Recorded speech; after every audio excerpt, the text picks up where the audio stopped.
Gostaria de enfatizar o prazer de estar aqui e a possibilidade de dividir com vocês algumas preocupações. Com a ressalva bem nítida, desavergonhada, de que certos problemas da contemporaneidade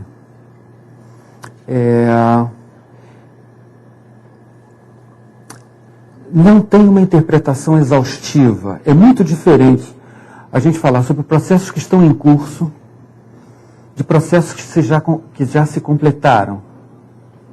É confortável, por exemplo, a gente falar sobre as consequências da segunda revolução industrial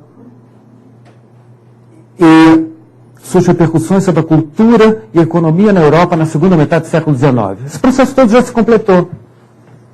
Então, nós podemos olhar retrospectivamente esse processo e reconhecer as tendências mais decisivas e as consequências mais salientes que afetaram a vida dos povos no século XX. Agora, é completamente diferente a gente analisar a natureza dos processos que estão atualmente em curso. Tem vários autores que têm sido especialmente talentosos em capturar o sentido das tendências, em capturar alguns dos dinamismos mais importantes das coisas que estão se pronunciando na vida de todos nós hoje. Mas as interpretações conclusivas, eu acho que nós devemos ser prudentes em relação a interpretações conclusivas. Porque esse processo está longe de ser concluído.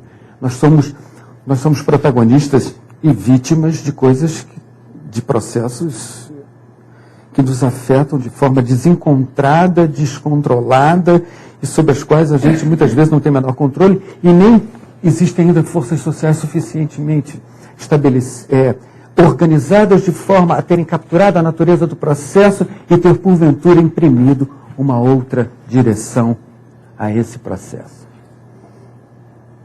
Título que me foi proposto: Processos de individualização e crise moral. Eu vou tentar esmiuçar alguns processos. Eu sou sociólogo, né? Para bem e para mal, né? Eu vou tentar esmiuçar alguns processos sociais que caracterizam esse diagnóstico geral e já muito reconhecido, muito enraizado do que se chama a hiperindividualização da sociedade contemporânea e suas repercussões sobre o universo moral. Eu acho que um conteúdo que aqui será repetidamente mencionado, é o conteúdo da fragilização dos laços entre os indivíduos por força das alterações e das modificações institucionais em curso. Então, portanto, eu vou tentar abordar a fragilização dos laços humanos na contemporaneidade a partir das flutuações do capital,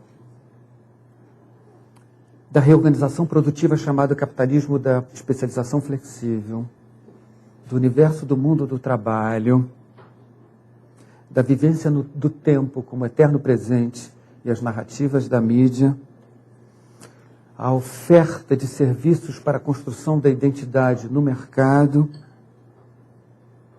e as consequências sobre a intimidade das pessoas. Eu falei coisas, eu estou sendo quase exagerado, eu falei coisas que eu não vou poder cumprir.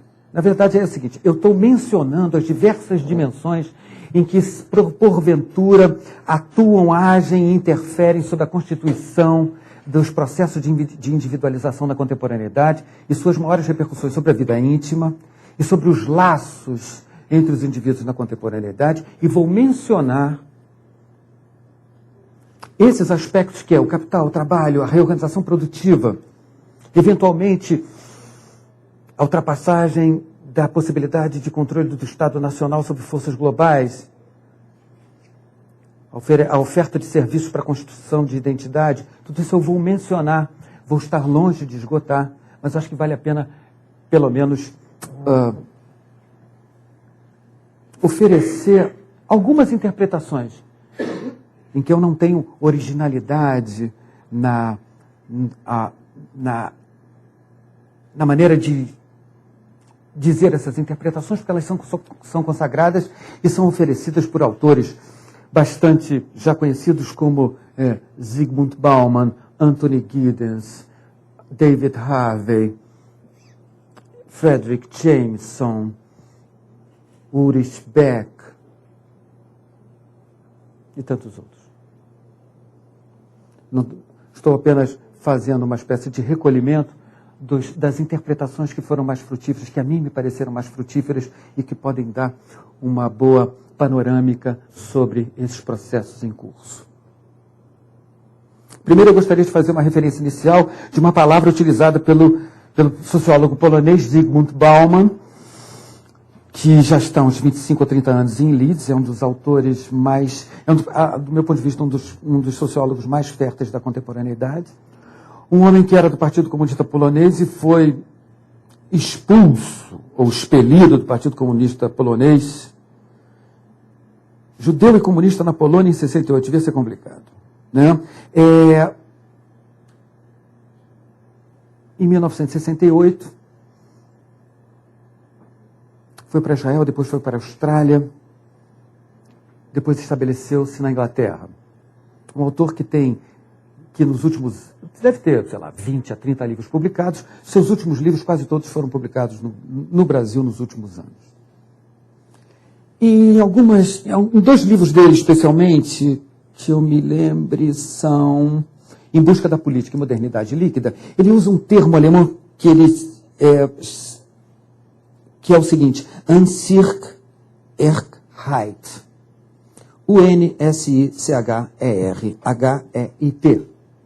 Não sei se eu fiz a pronúncia correta. Unsicherheit.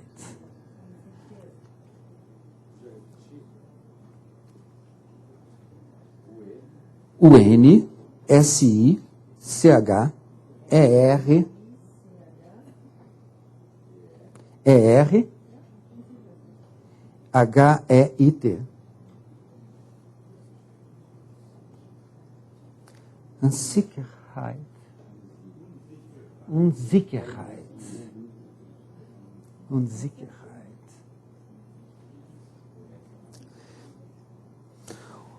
Eu aprendi com Bauman que Bauman sugere que esse termo funde 3 experiências que nos demais idiomas ganham palavras diferentes e que essa palavra em alemão funde as experiências de incerteza, insegurança e falta de garantias.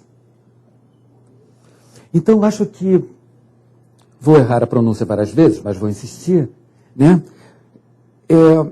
Parece que Unsicherheit pode ser um bom ponto de partida para a tentativa da gente conversar sobre o diagnóstico dos processos de individualização na contemporaneidade. Mais especificamente, de forma um pouco pesada. Falta de garantias refere-se à posição, títulos e sobrevivência. Incerteza, a sua continuação e estabilidade futura. Insegurança, ao corpo, ao eu e suas extensões, como posses, vizinhança e comunidade. Pensando pelo oposto, explorando o tema pelo oposto, segurança significa, uma definição breve, que o mundo é estável e que os hábitos e atitudes apreendidas são adequadas para enfrentar a vida. A certeza é oferecida por distinções que nos guiam para tomar as decisões no cotidiano e a garantia se funda nas maneiras corretas que garantem a neutralização dos perigos. Resumidamente, pode-se dizer que os processos de individualização na contemporaneidade são assombrados pela incerteza, a insegurança e a falta de garantias. Eu acho que esse é um panorama que pode estar presente na nossa conversa por inteiro. Gostaria de deixar no ar algumas expressões e palavras que poderão fazer parte da nossa conversa. Expressões tais como desengajamento, fuga, evitação, rompimento da mutualidade, laços não duráveis, erosão da lealdade, da confiança e do compromisso mútuo. E a expressão, o que importa é não se comprometer.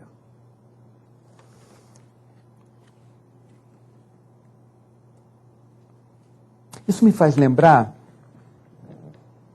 um filme que eu vi há 2 anos atrás que eu amei, chamado A Vila, de um diretor, eu não me lembrava do nome do diretor, chama-se M. Night Shyamalan, que ele filma em Hollywood. Eu não sei a origem dele, eu não consegui descobrir. Não sei se é indiano. A Vila é um filme muito interessante, porque eu vou contar o filme todo, o que é horrível, né? Não, eu vou contar o final, o que é pior ainda, né? A Vila é um filme muito interessante, porque é um filme, e o final é melhor, né? Porque o negócio é assistir o filme sem saber o final, mas eu vou contar porque faz parte da reflexão que eu vou tentar desenvolver junto com vocês. Que é o seguinte, A Vila é um filme de pessoas que são professores de história, profissionais liberais, etc., etc., da contemporaneidade, que estão muito assustados com a violência, compram um terreno e inventam um modo de vida referido aos ancestrais americanos, uma coisa meio puritana demais, que não tinha luz, é uma espécie de comunismo ascético e protestante, onde todos são iguais, com padrões de consumo muito austeros, numa vida aparentemente comunitária, onde existe uma espécie de conselho dos anciãos, que os anciãos não são nem tão anciãos, e que serve para garantir a harmonia daquela unidade. E essa vila é assombrada por alguns mitos. E os jovens não sabem, quer dizer, isso é um projeto original daquelas pessoas que organizaram essa empreitada, e os jovens não sabem, eles acham que a vida é aquilo mesmo. Parece, o filme quando começa, aliás, quando começa e quando continua, parece que você está, nos Estados Unidos de 1750 a 1800 e pouco. As pessoas se vestem daquela maneira, as casas são daquela maneira, etc., etc., os hábitos, etc.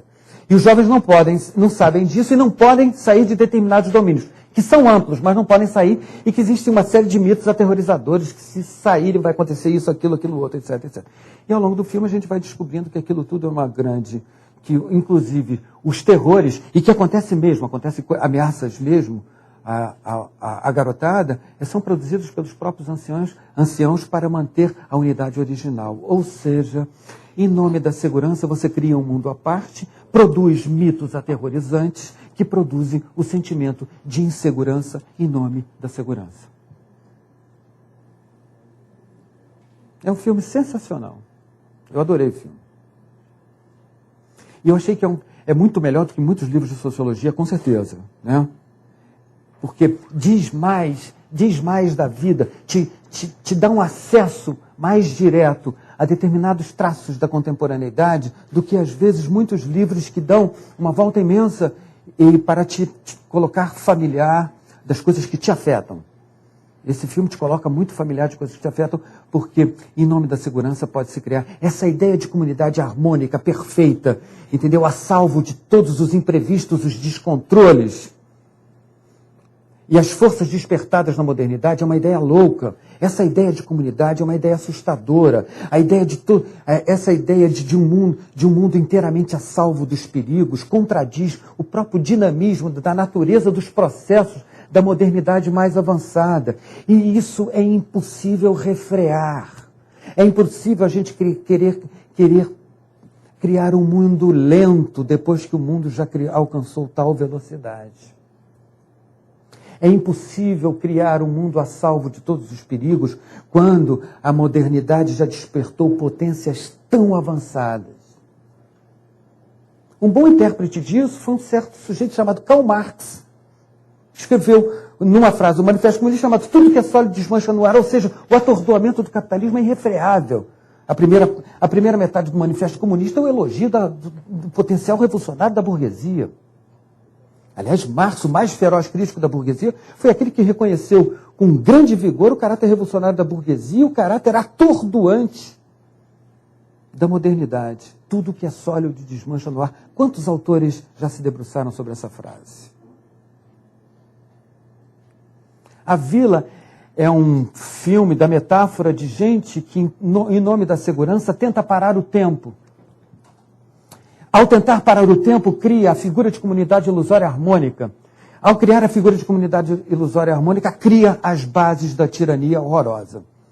O mundo provinciano, baseado em mitos assustadores que garantem a coesão original. Perigo. Quando me falam da ideia de comunidade, eu tremo. E hoje é muito usada a palavra comunidade. Se usa comunidade para tudo. Palavra perigosíssima. Perigosíssima. Que supõe a suposta... supõe a suposta terrível. Supõe a possibilidade de um mundo inteiramente harmônico, de um mundo inteiramente a salvo. Não existe um mundo inteiramente a salvo depois das forças despertadas pela modernidade e pelo capitalismo. Não existe esse mundo. Não existe um mundo para sempre harmônico.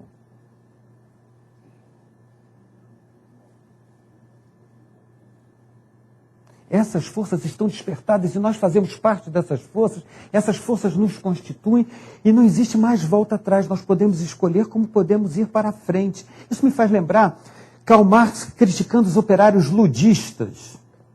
Isso é uma coisa velha beça, mas que eu me lembro com muita frequência.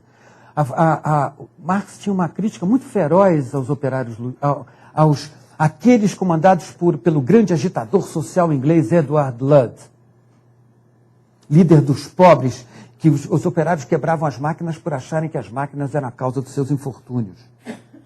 Quem tem algum tipo de familiaridade com o marxismo já deve ter ouvido essa história.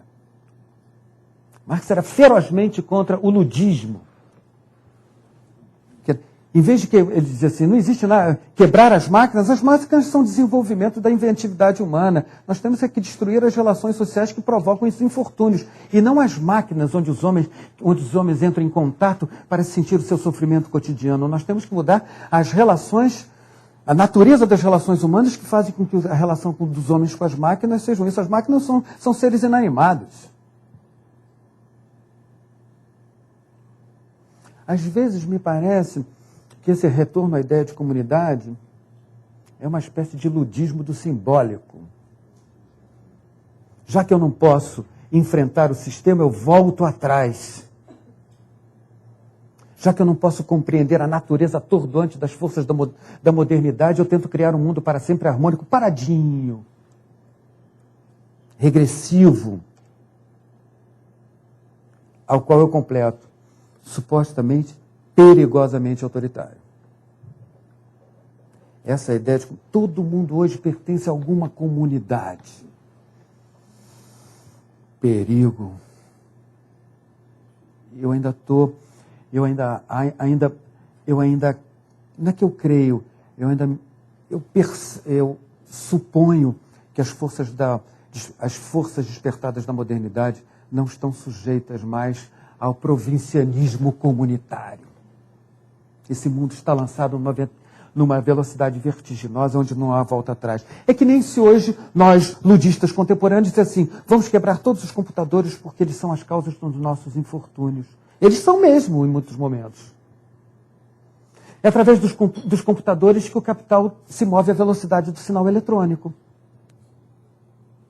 É através dos computadores que economias se erguem e são desmanteladas pela velocidade, pela flutuação dos capitais. O México foi assim, o Brasil foi assim, a Rússia foi assim, os tigres asiáticos foram assim.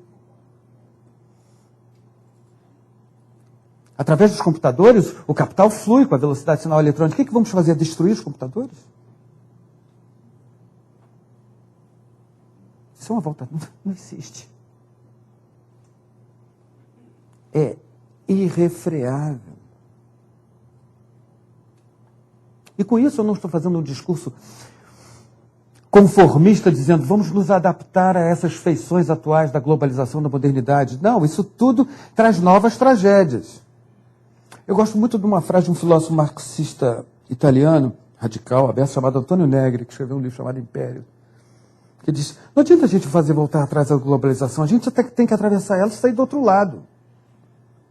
Eu gosto dessa frase. Antirregressiva. Vou fazer parar o tempo, impossível fazer parar o tempo com as vertigens da modernidade. Amainar forças que já foram despertadas há mais de 100, 150 anos e que hoje foram radicalizadas num nível muito amplo, impossível fazer parar.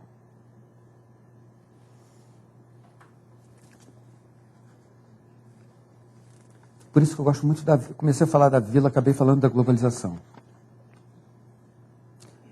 Acho que tem a ver, né? Acho que hoje nós vivemos uma época de fragilidade dos laços humanos, na erosão da lealdade, da confiança, do compromisso mútuo, e a consequência moral dos processos de individualização contemporâneas é uma espécie de eu não me importo. Mas vamos ver por quê. Globalização e capital. Pelo desenvolvimento dos meios de comunicação de massa, pelo desenvolvimento da comunicação eletrônica e pelo desenvolvimento dos grandes meios de transporte de massa também, o capital hoje não precisa se fixar duradouramente em localidades e territórios para se reproduzir e se expandir. Na chamada modernidade industrial, o capitalismo se enraizava duradouramente por décadas ou séculos estou exagerando, por muitas décadas, quizás um século, em sua relação com a força de trabalho. A gente poderia chamar até a era do capitalismo industrial, a era do imperialismo, coisa e tal, né? Os capitais se enraizavam duradouramente. Construíam seus enormes galpões e plantas industriais. Instalavam as máquinas, renovavam as máquinas, contratavam a força de trabalho, tinha uma relação duradoura com a força de trabalho, uma relação, como diz o Zygmunt Bauman, o casamento às turras entre o capital e o trabalho, que nós também podemos chamar de luta de classes, né? Essa associação entre casamento e luta de classes é sempre muito sugestiva, eu acho, né? Mas esse enraizamento duradouro, o capital tinha que obedecer à legislação trabalhista de cada nação, tinha que entrar em relação com o Estado Nacional, tinha que administrar, gerenciar, disciplinar, especializar e potencializar a produtividade em coisas, em processos que demoravam décadas. E assim esse casamento às turras, as disputas de riqueza e poder entre o capital e o trabalho, supunham uma espécie de dependência mútua, um precisava do outro. Aliás, o Marx explica isso no Capital muito bem, inclusive, né? O Marx explica muito bem, eu estou sendo redundante e pretensioso. O capital não se reproduz sem... Não existe produção da riqueza se não houver gente que povoe, através da sua força de trabalho, os locais onde se produz riqueza. O capital se deprecia se não houver quem o faça mover. Não é o capitalista nem a família do capitalista que vai fazer mover o capital. Hoje, ao contrário, segundo a expressão de vários autores, o capital não tem a menor dificuldade de desarmar as suas tendas. Eu escrevi num texto uma coisa, uma expressão exagerada, meio dramática, mas que eu não me arrependo, que hoje o capital ele tem uma característica um pouco diferente. Ele é uma espécie de capital guerrilheiro da máxima usurpação. Ele está em todos os lugares e não está em lugar nenhum. Que outros autores também chamam, hoje nós vivemos num mundo capitalista de senhores ausentes, que estão em todo lugar e não estão em lugar nenhum. Eu estou falando tendencialmente, eu não estou dizendo que o mundo inteiro hoje funciona assim. Isso não quer dizer que não existe mais indústrias nas diversas localidades e territórios, que não existe mais os problemas do industrialismo. Claro que existe. Tendencialmente algo espantosamente novo ocorre. Uma massa imensa de capital flutua por todos os lugares do mundo hoje. Pode estar hoje em Moscou, amanhã em Taiwan, depois da manhã em Quebec. Semana que vem em Bangkok. Daqui a 3 meses em algum Emirado Árabe. O capital flutua sem a menor dificuldade. Por quê? Porque ele não precisa, ele se desvinculou, ele, como diz Zygmunt Bauman, Hoje nós vivemos uma era de desengajamento do capital em relação ao trabalho. Olha a palavra desengajamento. Acho que ela já traz um sentido que já aponta para certas consequências sobre processos sobre processos de individualização e sobre moralização contemporânea. Como dizem alguns alunos meus, de uma forma precisa, tal como os melhores sociólogos que a gente lê, o capital hoje não casa, o capital apenas fica.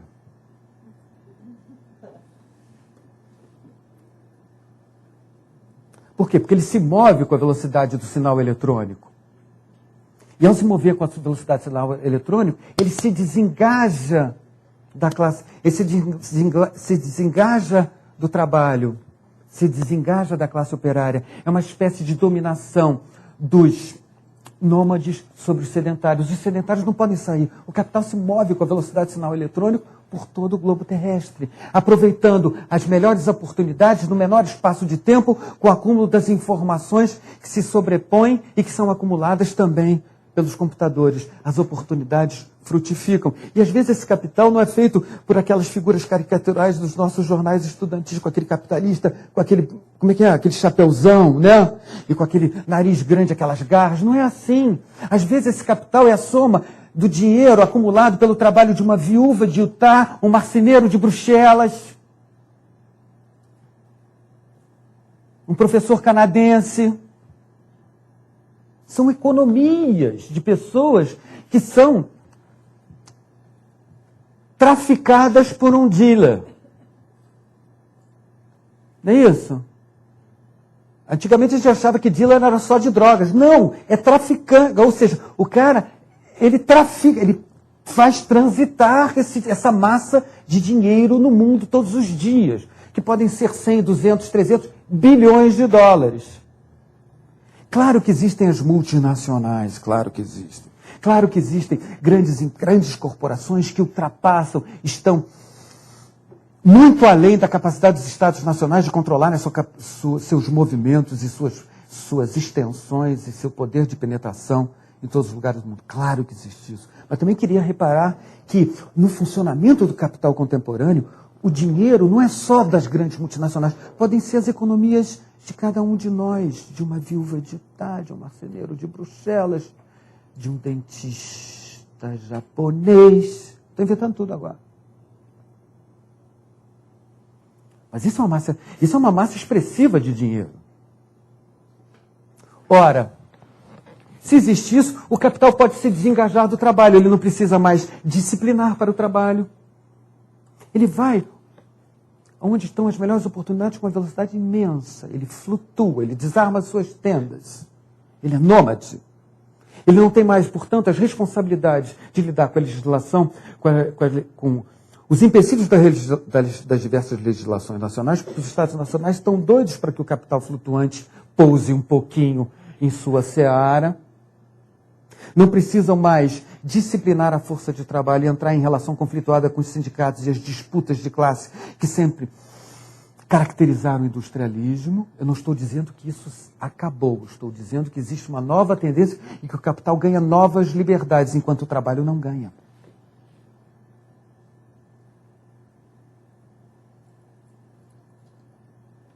O capital ficou e foi embora. E o trabalho, às vezes, ficou e ficou esperando ficar mais. E não ficou. Isso é um dinamismo novo do capitalismo, que é uma espécie de arte de desengajamento. Aí, como diz alguns autores, nós vivemos... Deixa eu pegar as anotações para não me esquecer as palavras. Para ser mais preciso, assim, as principais técnicas do poder são agora a fuga, a astúcia, o desvio e a evitação. A efetiva rejeição de qualquer confinamento territorial, com os complicados corolários de construção e manutenção da ordem e com a responsabilidade pelas consequências de tudo, bem como com a necessidade de arcar com os custos. O capital, quando flutua, não precisa mais lidar com os complicados corolários de construção e manutenção da ordem, não precisa mais lidar com as responsabilidades pelas consequências de tudo, não tem que arcar com os custos, deixa isso para os estados nacionais sequiosos pela sua instável presença. É uma mudança grande. Fuga, olha as palavras. Fuga, astúcia, desvio, evitação, desengajamento. Rapidamente falei sobre quase superficialmente falei sobre a globalização e o capital. Agora podemos falar sobre o trabalho. Isso aprendi entre vários autores, o principal deles chama-se Richard Sennett, no livro A Corrosão do Caráter, subtítulo Consequências Pessoais do Novo Capitalismo, uma coisa dessa. Livro de Sociologia, chamado A Corrosão do Caráter. É um livro magnificamente bem escrito, parece roteiro de filme inglês, eu adoro cinema inglês, né? É um filme que qualquer leigo, é um livro que qualquer leigo pode ler, é absolutamente esclarecedor do funcionamento da relação entre o capital e o trabalho nas condições contemporâneas. A mim me parece um livro de fortíssima entonação marxista, não declarada, não tem uma expressão, uma frase, não tem um anúncio marxista no livro, que é um primor de análise, de pesquisa e de investigação. Ele diz o seguinte: o que é o capitalismo da especialização flexível? É uma reorganização produtiva onde, por causa do grande desenvolvimento da tecnologia, as máquinas se transformam crescentemente em máquinas ferramentas, ou seja, elas são reprogramáveis. Máquinas reprogramáveis não passam mais por aquele longo e duradouro processo de se criar novas máquinas e substituir todas as máquinas da planta industrial. Elas são agora reprogramáveis, ou seja, elas podem produzir outras mercadorias na medida que elas forem reprogramáveis. E as empresas ganham uma estrutura completamente ágil, porque elas têm uma espécie de estrutura móvel. E que os trabalhadores não fazem mais parte daquele tipo de trabalho industrial onde você tinha uma carreira. Você sou operário da Peugeot durante 40 anos. Sou operário da Volkswagen durante 35 anos. Isso dá uma voltando ao processo de individualização e consequências morais, isso dá um sentido de narrativa para a vida dos operários imenso, um sentido de identidade fortíssimo. A vida é dura, mas eu sei de que lugar eu venho. Eu sei a que eu pertenço. Narrativa duradoura, 30 anos, 35 anos. O que é narrativa duradoura? Significa que você trabalha numa fábrica durante 30, 35 anos, às vezes o teu filho também trabalhava, né? Significa que você estabeleceu um laço de confiança, lealdade, compromisso mútuo e solidariedade com uma porção de companheiros de trabalho, porque esse tipo de vínculo só se consolida no tempo. Lealdade, confiança, compromisso mútuo são traços dos vínculos humanos que só se consolidam no tempo. Só que a estrutura móvel das empresas hoje faz com que em vários ramos da atividade produtiva, as pessoas não tenham mais exatamente uma carreira. Elas fazem parte de equipes temporárias em projetos que são alterados. Especialização flexível. Por quê? Porque o capitalismo da especialização flexível está destinado a atender sucessiva e agilmente os novos e cada vez mais especializados nichos do mercado. Então as estruturas têm que ser muito ágeis, porque a dinâmica de satisfazer os renovados nichos de mercado, todas essas unidades precisam se adaptar rapidamente. Isso muda completamente a relação entre o capital e o trabalho. Então as pessoas não participam, elas não têm mais vínculos duradouros no mundo do trabalho que lhes conferiam uma narrativa identitária de vida. Portanto, você participa de equipes e você tem uma espécie de cooperatividade superficial. Você não estabelece duradouramente laços de lealdade, confiança e compromisso mútuo. Você pode ter um chapinha rápido. Mas você perde o sentido da solidariedade de classe que só se consolidava pela vivência comum em situações comuns na duração do tempo. Isso é importante. Por quê? No mundo do trabalho, assim como eu falei, fuga, desvio, evitação e desengajamento para o mundo do capital, para o mundo do trabalho, eu estou falando de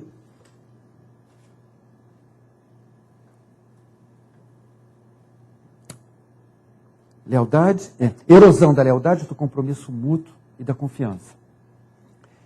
Diz o Richard Sennett, nas palavras dele, cadê? É porque eu quero falar nas palavras dele para ser fiel, tá?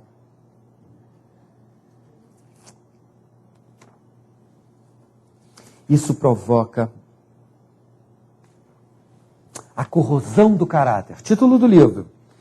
Entendido o caráter como o valor ético que atribuímos aos nossos próprios desejos e às nossas relações com os outros.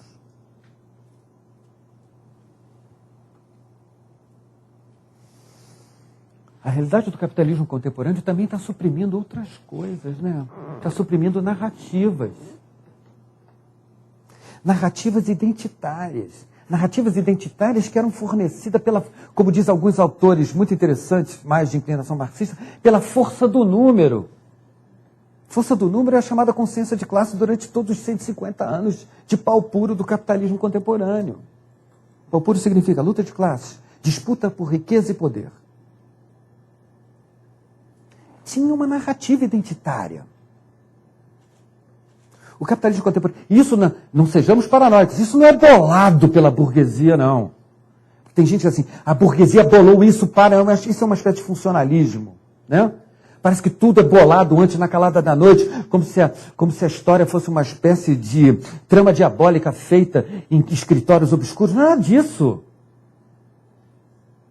Isso é um jogo de forças cujas consequências não são previstas muitas vezes pelos atores envolvidos. Senão alguém já tinha o script da história. Aliás, muitos acham que tem o script da história, o que eu acho uma visão inteiramente paranoica.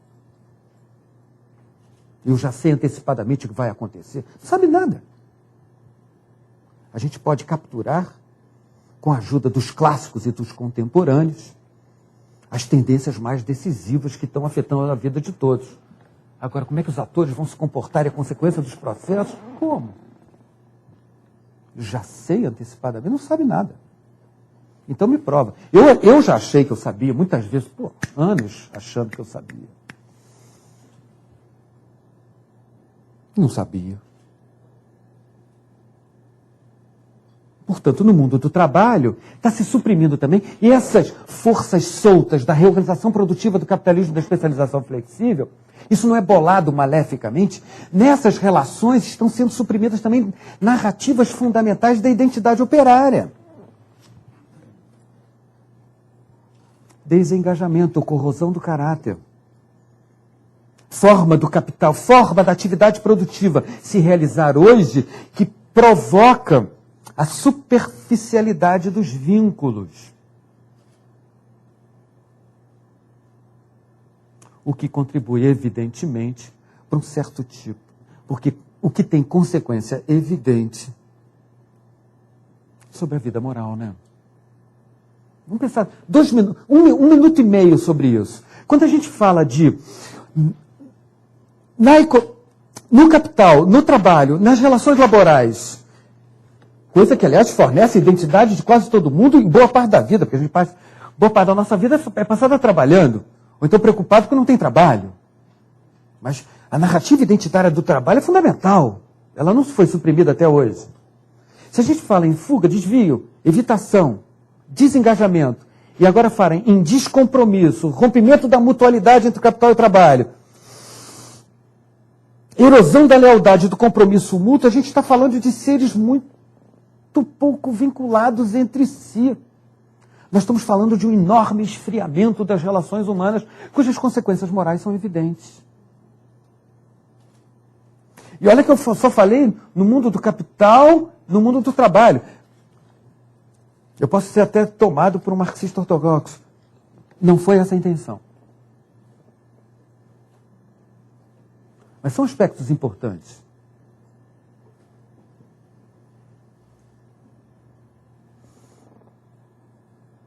Outros aspectos importantes. Como a produção hoje, ela ganha traços... Eu acho que existe, eu não sou economista, sou profundamente ignorante de economia, mas dá para a gente perceber uma migração, não uma migração, uma alteração profunda na maneira como a economia passa a ser conduzida, né? Muito profunda. Não é... E quando eu falo de economia ser conduzida, não é a discussão se o Palocci tinha juros altos ou juros... Não é isso que eu estou falando, né?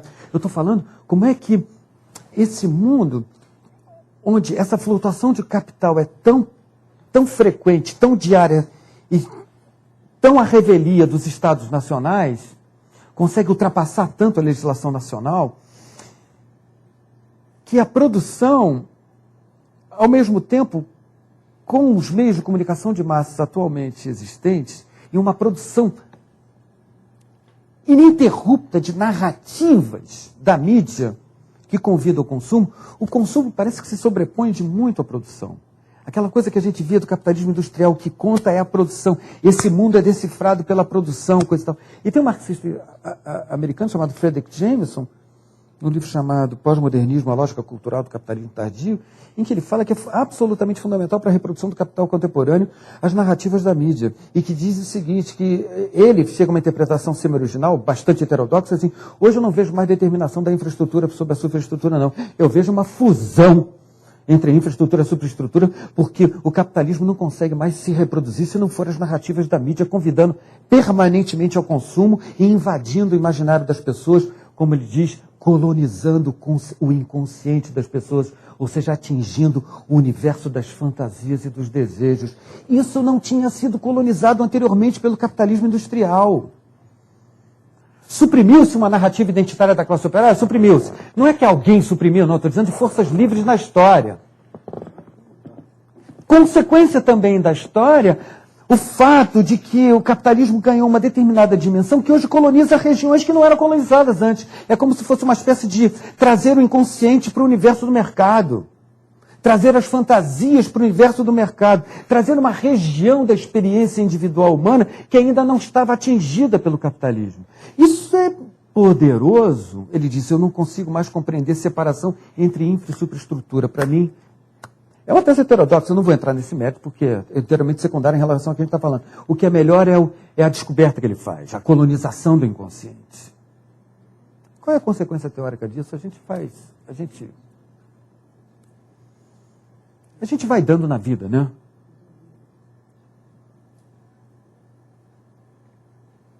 Isso tem consequências? Tem consequências. Por quê? Porque as narrativas da mídia são uma narrativa do eterno presente. Que ele chama de uma espécie de narrativa esquizofrênica, que não tem, que ele disse assim, não tem continuidade entre passado, presente e futuro, é uma narrativa partida, como se fosse uma espécie de exacerbação da instantaneidade do presente, que é como se fosse uma vivência esquizofrênica, que nunca junta os pedaços, é sempre um novo presente sucessivamente. Muito atordoante, né?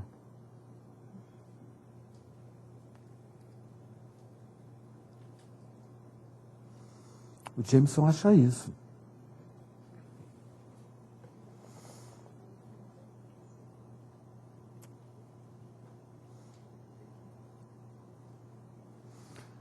Ora, esse apelo permanente ao consumo, vou usar uma palavra mais simples, essa colonização do imaginário faz com que hoje o capitalismo consegue um tal grau de sofisticação que você fornece, vou usar por uma imagem, nas prateleiras dos supermercados existem ofertas de identidade à larga. Novidade. No capitalismo industrial clássico, não havia ofertas de identidade nos entrepostos, nos armazéns e nas lojas. Vendia-se mesas, cadeiras, calças, camisas, alimentos. máquinas agrícolas, utensílios e tudo que o capitalismo produzia. Não se oferecia serviços para produzir eus, identidades. Aí tem uma definição do Zygmunt Bauman que está em que livro? Eu acho que Modernidade e Ambivalência, não me lembro. Deixa eu ver se está aqui. Para ser preciso.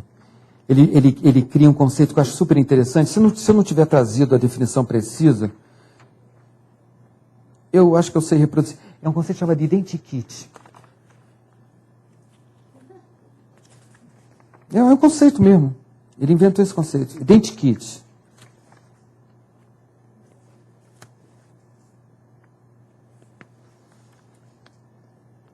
Cadê? Não estou achando. Diz assim, através do mercado você pode compor vários elementos da constituição de um eu, entre aspas. Seja de um jovem aventureiro esportista, um executivo agressivo, empreendedor e desalmado, uma mulher liberada, uma dona de casa prendada e calma, um sarado de físico exuberante, uma mulher totalmente siliconada com formas perfeitas. Você pode se autoconstruir assim. Você pode ser completamente sarado e se acreditar uma pessoa a partir daquela feição sarada que você tem. Sabe-se lá quem você é, cara.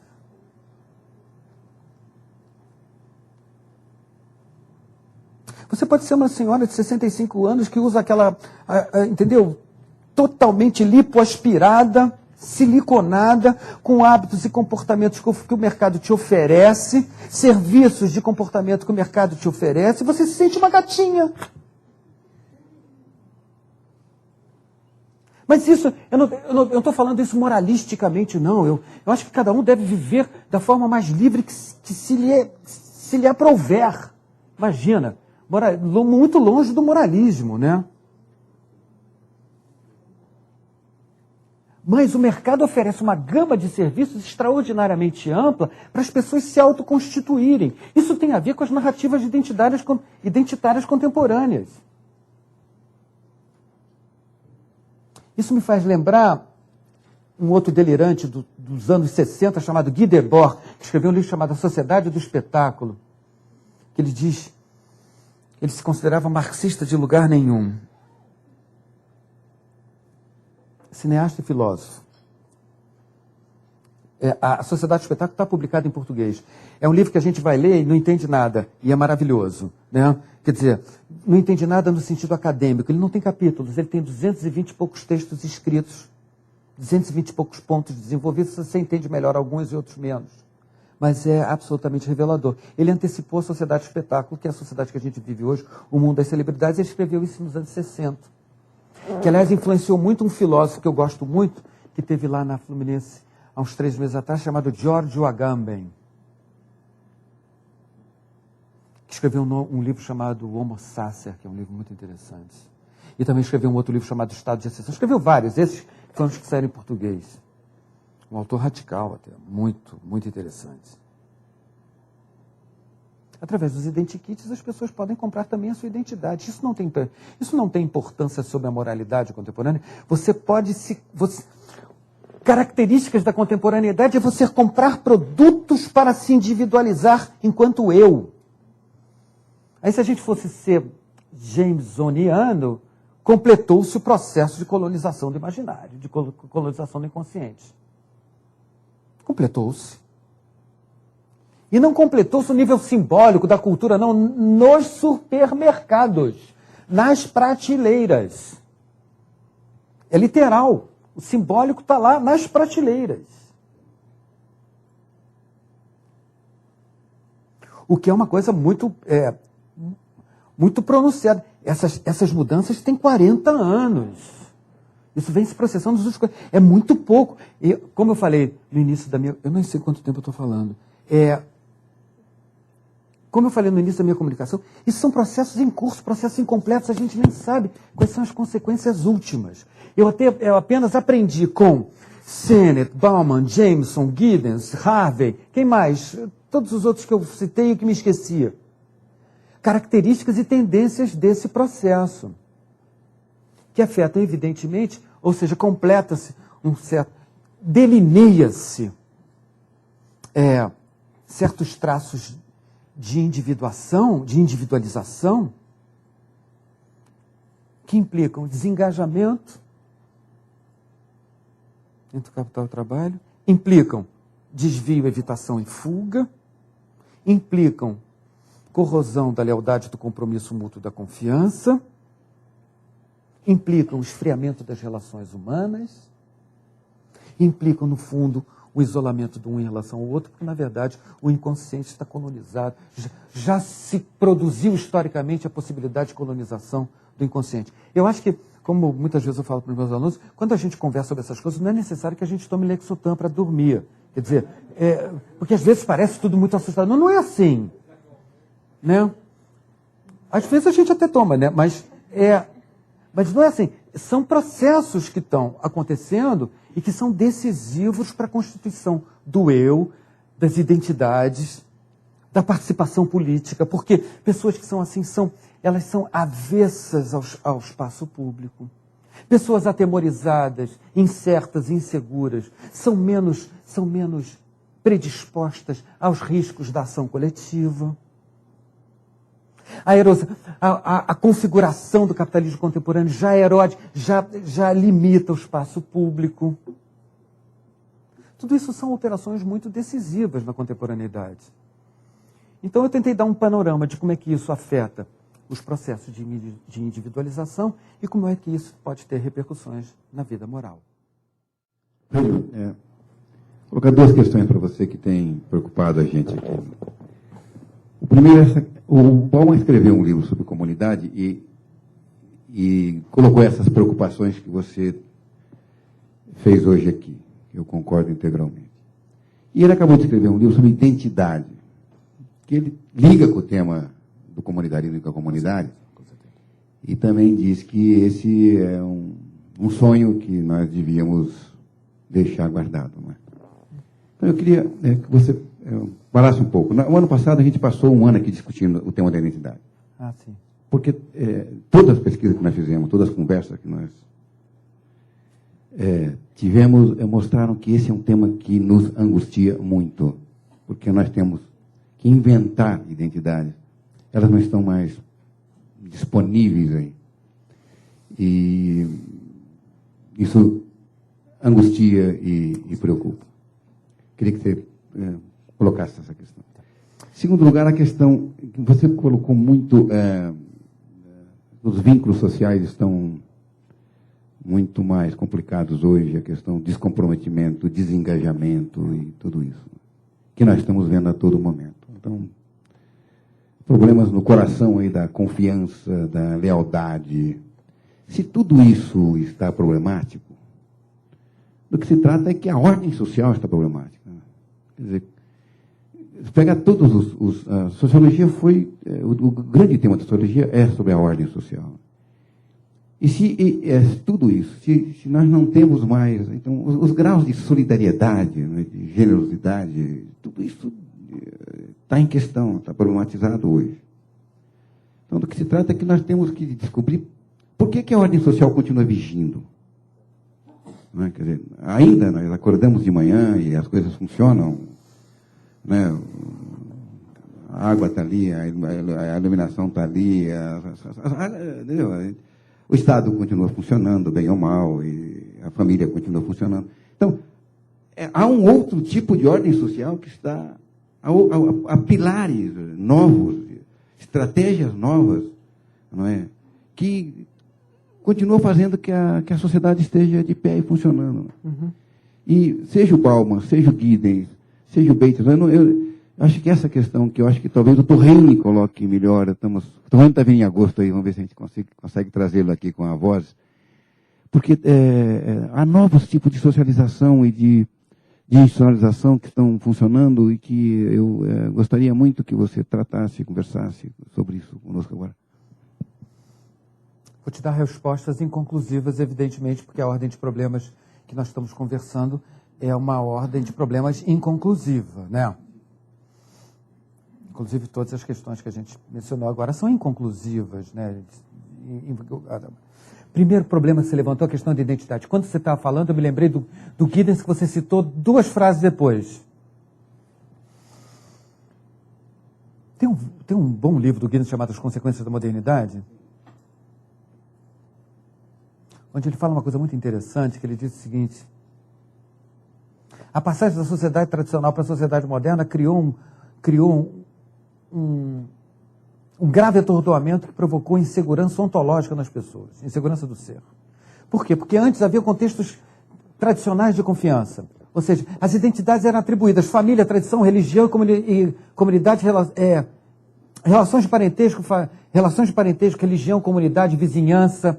Tudo isso na sociedade tradicional, você já nascia num mundo onde a tua identidade já estava referida e fora de você. E a tua autoconstituição não tinha problema, pô. O problema é, como você disse muito bem, são as angústias de identidade quando o mundo se torna muito múltiplo, complexo, e além disso, vende-se, permite transformar a identidade em mercadoria. Aí fica complicado mesmo, né? É muito angustiante. Mas em relação ao que você estava falando, em relação à primeira parte, né? Hoje, tem uma coisa que é irreversível. O dinamismo despertado pelo mundo moderno, o dinamismo despertado por essa transformação que se chama modernidade, e a sua radicalização, que hoje nós chamamos de modernidade radicalizada, pós-modernidade, pode usar o nome que quiser. Isso provoca a emergência, quer dizer, a emergência ou a consolidação de forças que não dá mais para a gente querer criar um mundo calmo e represado. Essas forças foram liberadas. Entendeu? Então não tem mais caminho de volta. O que eu me bato muito é essa coisa de vou recuperar, não tem como voltar. Voltar o quê? Cancelar a modernidade? Ora, aí eu entro na segunda parte que você falou.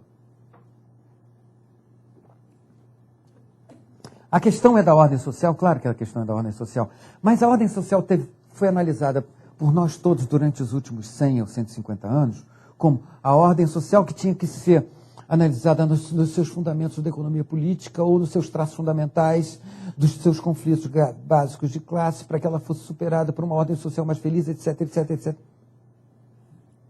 Não pintou.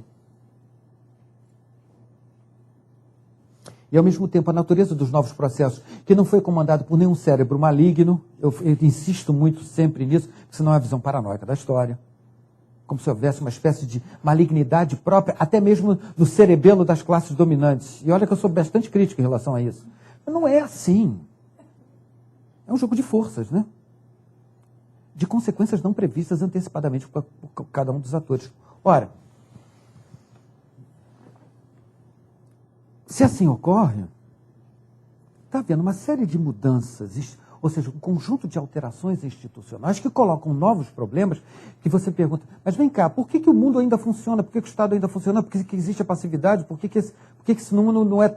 Por que ele não é transtornado pela gente tanto de tal maneira como ele nos transtorna, né? Porque exatamente esse dinamismo novo do mundo também provoca retraimento, como eu falei há meia hora, provoca retraimento na política, isolamento, esfriamento das relações humanas.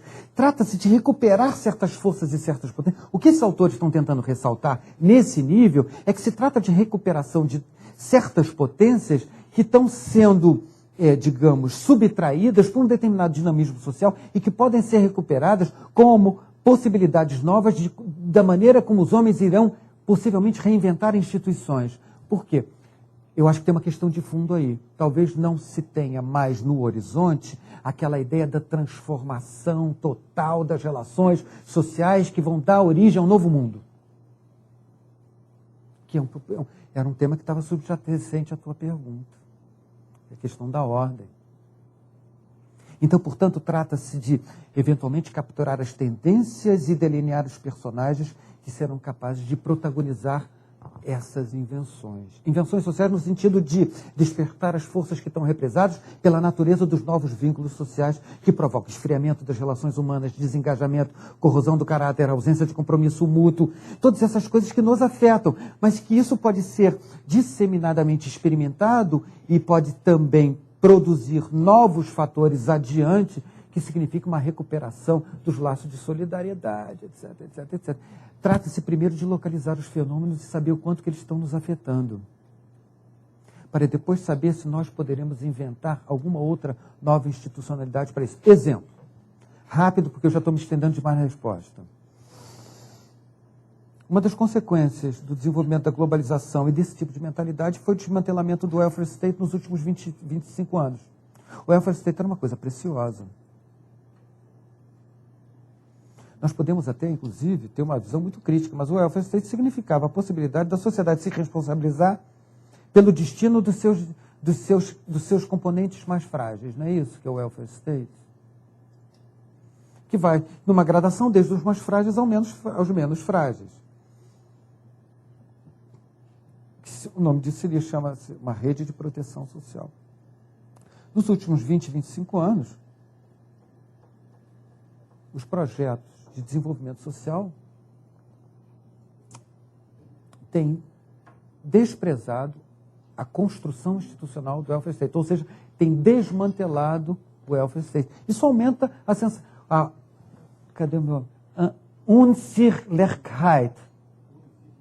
Unsicherheit.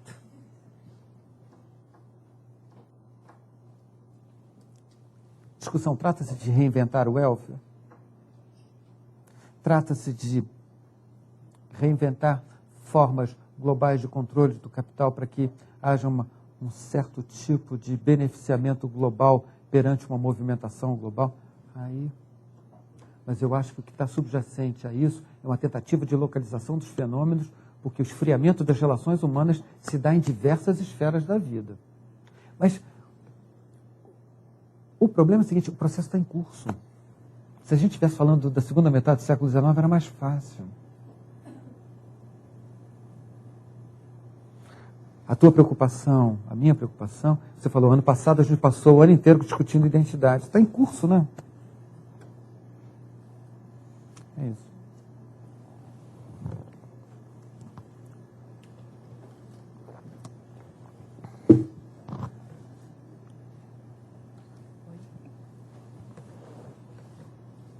Na verdade, você acabou respondendo a minha pergunta, que era justamente se existe a possibilidade da política, né, da ação coletiva nesse mundo tão diferente. Então, eu só queria colocar aqui, o ano passado eu faço economia na Unicamp, sou Elô, e a gente desenvolveu um trabalho tentando refletir sobre o indivíduo na sociedade contemporânea, qual que é o dilema dele. E a gente chegou numa imagem, como eu vi que você gosta muito de imagem, que era a imagem da sombra, que hoje a gente perdeu as instituições, a referência das instituições, a referência dessa identidade que já estava pronta fora da gente, e foi tentar buscar a identidade nossa, que emana de dentro. Só que daí que não alcançamos isso. Mais uma vez as coisas vieram de fora nessa ilusão. E aí se formou um indivíduo sombra, um indivíduo que ele é incapaz de ser ele mesmo, mas ele é capaz de caminhar, de consumir. E talvez a arte que ela tanto se preocupa seja justamente essa arte baseada no indivíduo sombra. E esse indivíduo sombra é incapaz de se ligar, de ter essa solidariedade orgânica, né? Então, talvez esteja aí. Achei bacana isso. Indivíduo sombra, eu gostei da imagem. É um indivíduo que pode ser totalmente equipado com os utensílios e recursos oferecidos hoje pelo mercado e não ser ninguém, né? Ser uma sombra de si mesmo, né? Interessante isso, gostei. Achei interessante. Achei uma boa imagem.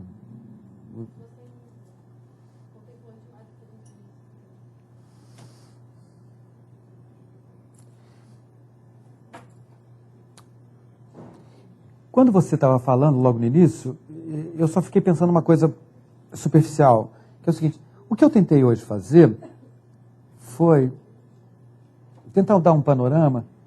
Você disse, poxa, antes vinha tudo de fora, a gente foi tentar encontrar alguma coisa dentro, não encontrou. Eu fiquei pensando, o que eu tentei comentar hoje foi mais ou menos essas condicionantes que provocam, que atingem a individualidade hoje, né? São condicionantes muito gerais, né? É claro que cada um desses processos, eles não se desdobram, se concretizam de uma forma muito precisa na minha vida, na tua vida, na vida de cada pessoa, mas vai delineando um mundo de relações que vai nos afetando, né? É claro que, por exemplo, quando você fala da política, as diferenças são tão grandes de 25, 30 anos para cá. Não? Por exemplo, o que eu quero dizer com isso?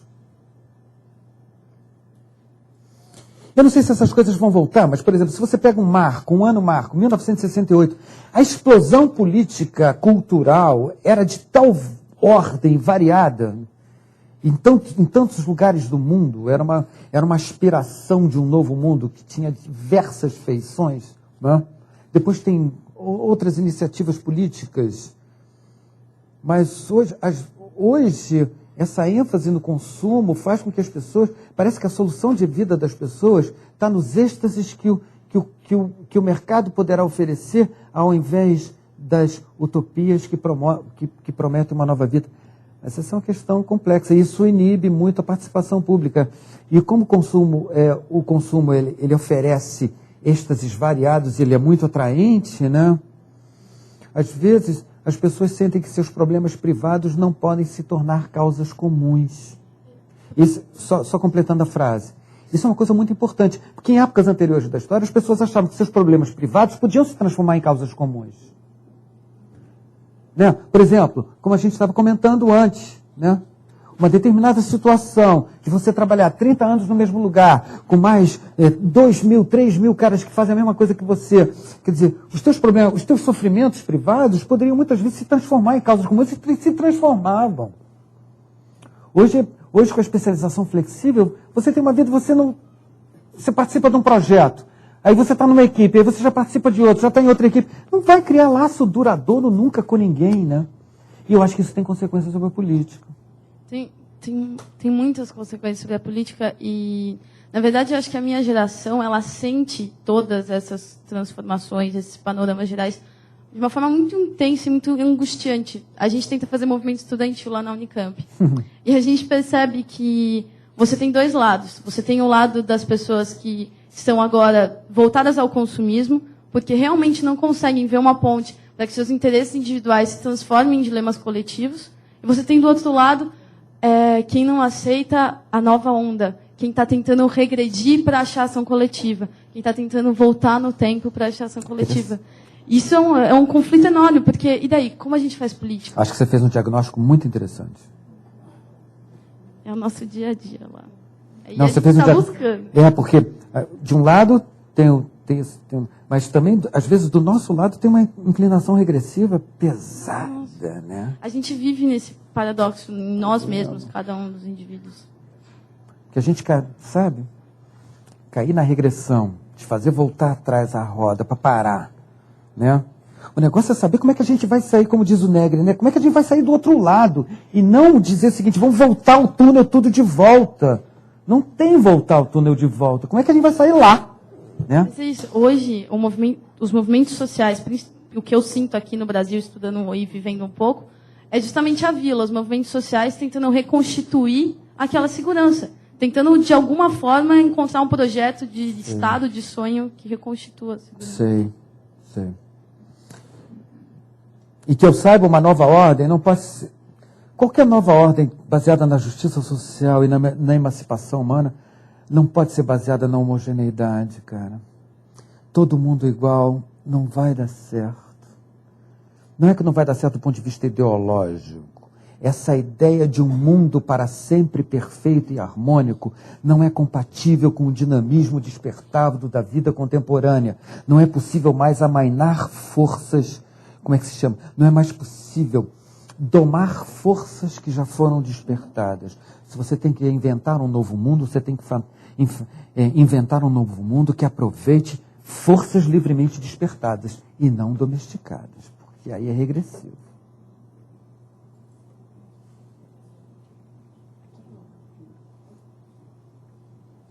Desculpe. Meu nome é Ana Luísa, eu sou bióloga, doutoranda da Unicamp na área ambiental. Castells já fala, no contexto da globalização, do crescimento do quarto mundo, né? Então, eu gostaria de uma análise do senhor a respeito do crescimento do mercado informal de trabalho, onde as pessoas aceitam desempenhar atividades precárias e perigosas para obter somente a sobrevivência. Então, o que se delineia para o futuro? Para esse 80% que não tem um futuro? O crescimento do mercado urbano de baixo custo, com o aumento dos camelôs, dos catadores de lixo, etc. Como sair disso? A minha impressão é muito dramática. Eu vou te dar uma resposta muito...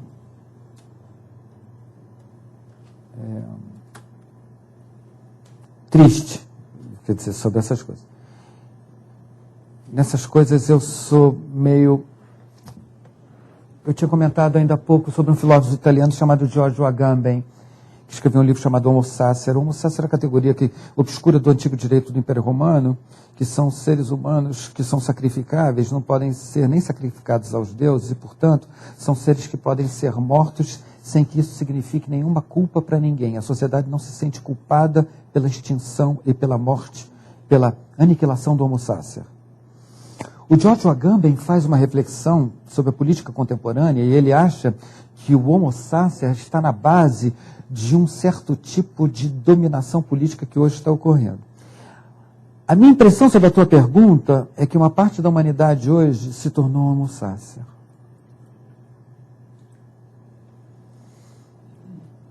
E quando eu falo isso, eu me torno muito...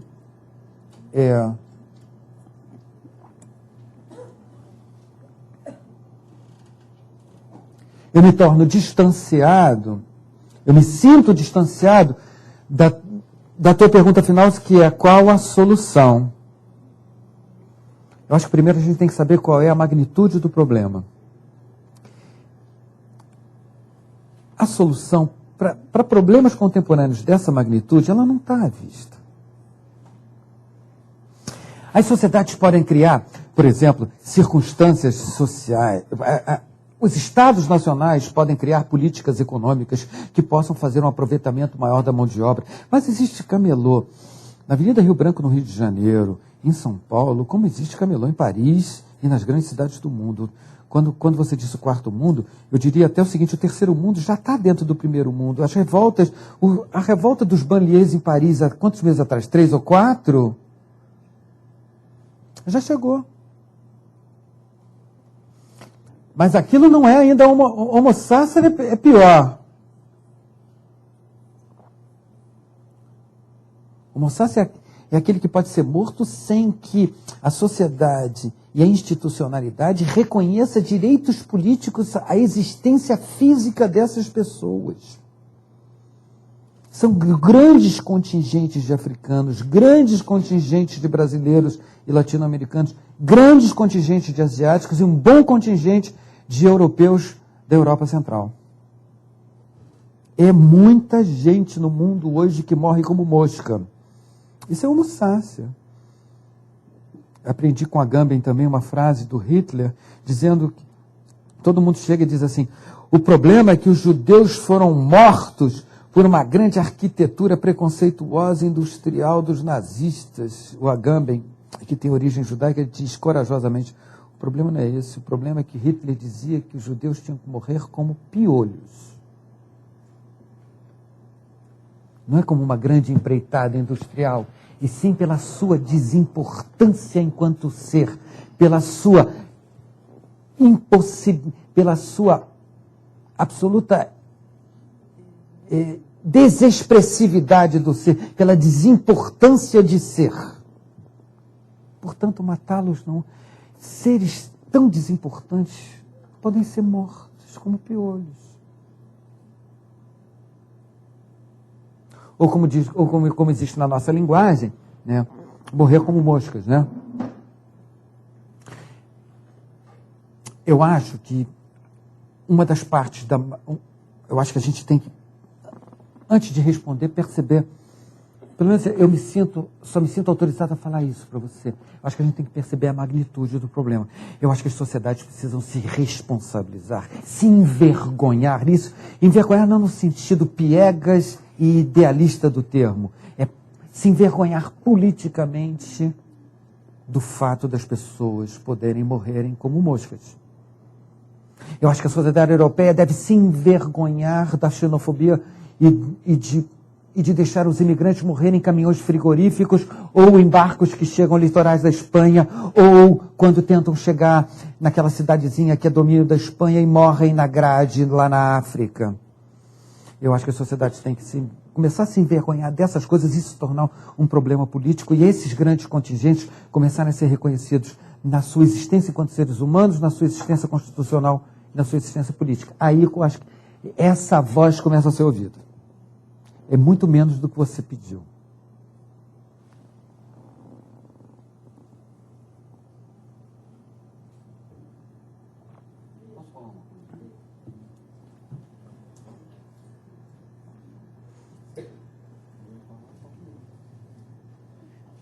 Fredinho, eu achei também tão bom, tão importante, tão gostoso ler A Corrosão do Caráter, a história do rico lá, que eu queria que você contasse para nós aqui um pouquinho, né? Quer dizer, a conhecer o pai dele, voltou a conhecer Conta, eu sei de cor. Já dei muita aula sobre isso. O primeiro capítulo da Corrosão do Caráter chama-se Deriva. Sei de cabeça. Há 25 anos,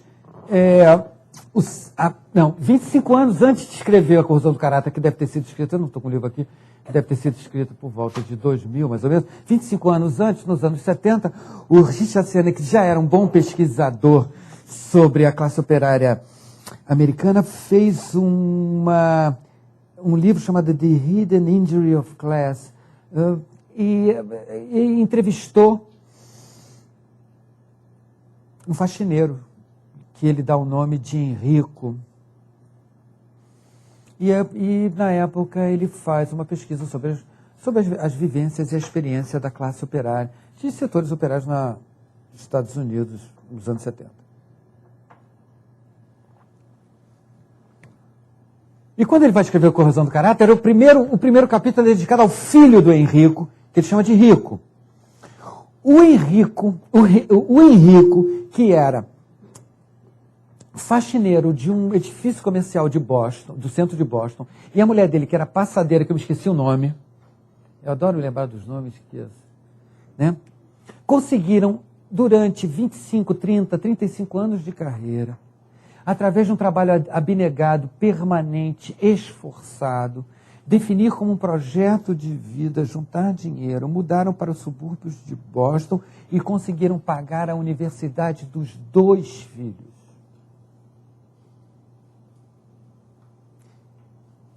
Ao pagar a universidade dos 2 filhos, Rico tornou-se um engenheiro numa universidade razoavelmente prestigiosa e na época que estava sendo entrevistado pelo Sennett, que ele diz que o cara se abre completamente e que tinha um anel da distinção profissional dele, que o Rico se autodenominava, estava entre os 5% mais privilegiados da sociedade americana, porque é uma coisa super, filho de um faxineiro, que tinha uma narrativa de vida construída com sua mulher durante 35 anos. O Rico se torna um executivo bem-sucedido, que ele se chamava, que ele era na época, ele tinha mudado de emprego, ele tinha mudado de lugar 11 vezes nos últimos anos, ele e a mulher dele, algumas vezes por causa dele, outras vezes por causa da mulher dele. E ele se sentia completamente à deriva. Se sentia completamente perdido, ao contrário do pai faxineiro. Por quê? Porque as atividades dele ele era um consultor de empresas, que no ritmo flexível dos negócios estava sempre sujeito a um novo capricho dos seus clientes. Mudava de atividade e tinha sempre a sensação que talvez não estivesse acompanhando as últimas novidades de cada setor, não sentia durabilidade nos vínculos, laços de confiança suficientes e morria de medo que os seus filhos se tornassem ratos de shopping. É essa a expressão que tem no livro. E ele diz que ele tentava dar uma educação rígida, mas que ele não conseguia reparar, ele não conseguia transmitir para os filhos as sensações de densidade que o pai tinha transmitido a ele, e ele estava entre os 5% mais bem aquinoados da sociedade americana e não conseguia sentir a consistência de valores que o pai dele sentiu durante 30 e 35 anos, sendo faxineiro provavelmente do lobby de um edifício de negócios no centro de Boston. E o capítulo chama-se Deriva. Ele se sentia inteiramente à deriva. E o pai dele tinha uma narrativa de vida. A mãe dele também.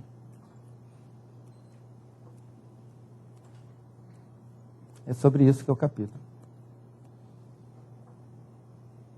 É interessante isso. Isso fala sobre a natureza dos laços. O cara tinha uma narrativa. Sabia o quanto que esse trajeto tinha contado para si com referências suficientes. E o rico tinha maior insegurança em relação à educação que ele estava dando para os filhos. Quando ele fala sobre o negócio de ratos de shopping, eu achei que tinha algum lance de droga subentendido na jogada, mas achei que podia ser fantasia minha. Eu me lembro bem.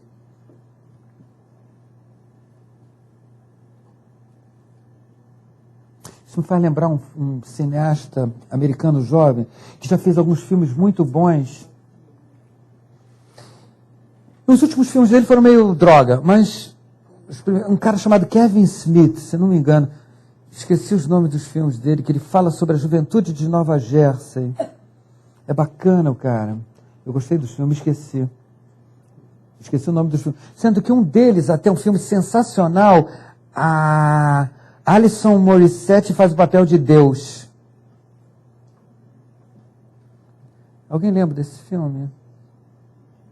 É muito interessante e que faz estrela, planta estrela assim. Ela é Deus, Alison Morissette no filme. Achei uma coisa bem boladíssima.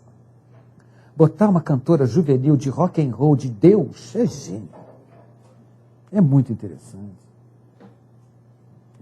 É bem humorado, é iconoclasta. Acho legal. E ele mostra muito como é que funcionam os valores da juventude meio perdida dos subúrbios de New Jersey, os chamados ratos de shopping. Interessante a beça. Adorei o filme. Esqueci o nome, esqueci tudo. Obrigado.